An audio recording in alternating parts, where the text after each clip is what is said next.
మనం ఒక్కసారి అమెరికాలో కనుక పరిస్థితి చూస్తే అక్కడ ఎప్పుడు ఎవడొచ్చి ఎవడిని లేపేస్తాడో కూడా అర్థం కాని పరిస్థితి ఉండేది. సో ఇటువంటి సిచ్యువేషనే మనకి నిన్న ఒక స్కూల్లో జరిగిందనమాట. అయితే దాంట్లో మొత్తం కూడా ఒక 395 మంది పిల్లలు ఉంటారు.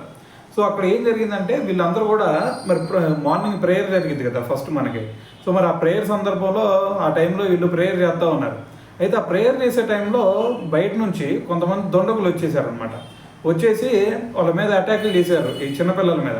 సో చిన్నపిల్లల మీద అటాక్ చేసేసరికి వాళ్ళలో ఏకంగా ఎవరైతే అటాక్ చేశారో వాళ్ళతో పాటు మొత్తం 3 అయితే చనిపోవడం జరిగింది.